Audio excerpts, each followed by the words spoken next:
জীবনে একটু সুখের আশায় অনেক ঋণপাতি করে আসছিলাম বিদেশ।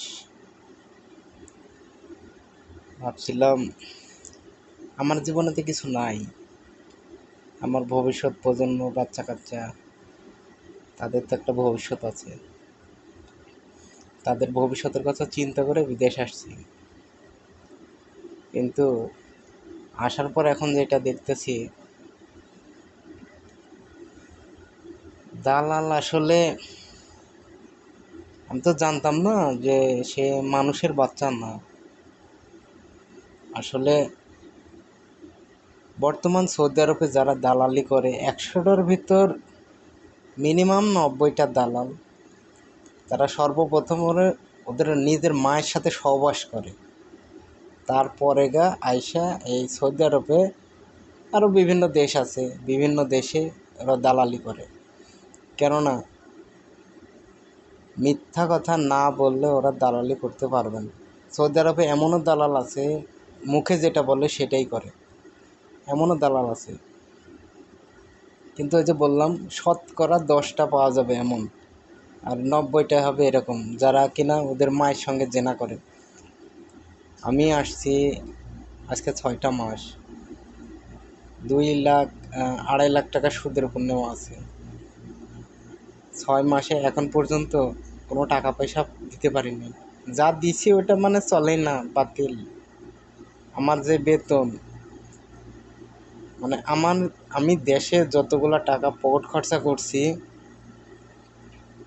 এখন সৌদি আরব আইসা পকেট খরচা তো দূরের থাক, আগে তো বিড়ি সিগারেট খাইতাম।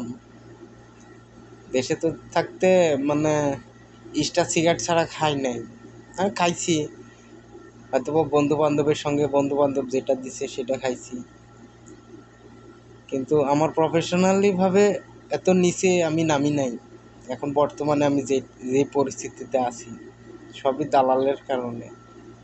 আর আমার ঋণ যত দিন যাইতেছে তত ঋণ বাড়তেছে, কমার কোনো মানে কি বলবো, কমার কোনো কথাই নেই। দালাল আমারে বলছিল, ভাই সুদের উপর টাকা নিতেছেন নেন, কোনো সমস্যা নেই, আপনার 2টা মাস যাওয়ার পরে আপনার ও টাকা কিছুই মনে হবে না, সর্বোচ্চ 4-5 মাস সময় লাগবে আপনার টাকাটা শোধ হতে। আমার যে বেতনের কথা বলছে, তার মানে 1/3 আমি বেতন পাই না। এখন সংসারে অভাব অনটন যত দিন যাচ্ছে শুধু বাড়তেছে, না ঋণের বোঝা কমাইতে পারতেছি, না আমি নিজে নিজে ঠিক মতো চলতে পারতেছি।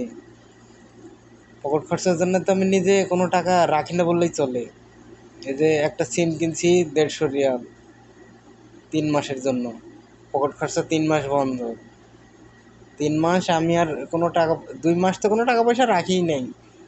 রাখবো কী করে? কারণ আমার বাচ্চা কাচ্চারে মুখে আমি যে সকল খাবার তুলে দিছি, এখন আমার বাচ্চা কাচ্চা মানে আমার কাছে বিচার দেয় যে আম্মুরে বলো এটা কিনে দিচ্ছে না, ওইটা কিনে দিচ্ছে না। আচ্ছা ঠিক আছে, বাবা দেশে থাকতে সেটা হিসাব আলাদা, অ্যাভেলেবল দিছি, কিন্তু এখন সম্ভব না। কিন্তু 10টার জায়গায় একটা তো দেওয়া সম্ভব, সেটাও আমার দ্বারা এখন সম্ভব হচ্ছে না, শুধুমাত্র দালালের কারণে। বর্তমান সৌদি আরব দালাল শতকরা 90টা, এরা সব মায়ের সাথে জেনাকারী। তাই ভাই, আমার ভিডিওটা দেখার পর যারা সৌদি আরবের দালালের কথায় শুনে আপনারা বিদেশ আসবেন বলে চিন্তা ভাবনা করতেছেন, ভাই ভুইলা যান। সৌদি আরব এরা মানে এরা যারা নিজের মায়ের সঙ্গে জেনা করতে পারে, তারা আপনাকে মিষ্টি মিষ্টি কথা বলে সৌদি আরব নিয়ে আসবেই। এমনও কথা বলবে যেটা আপনার মানে ঘরের বউও কয় না, এত মিষ্টি কথা বলবে এই দালালেরা। অতএব ভাই, যারা বিদেশ এখনও আসেন নাই, তারা বিদেশ আসেন না। আর বিদেশ আসলে বৈধভাবে, সবাই তো বৈধভাবেই আসে, কিন্তু দালালের মারফতে ভাই আসেন না। দালালের মারফত ছাড়া এসব।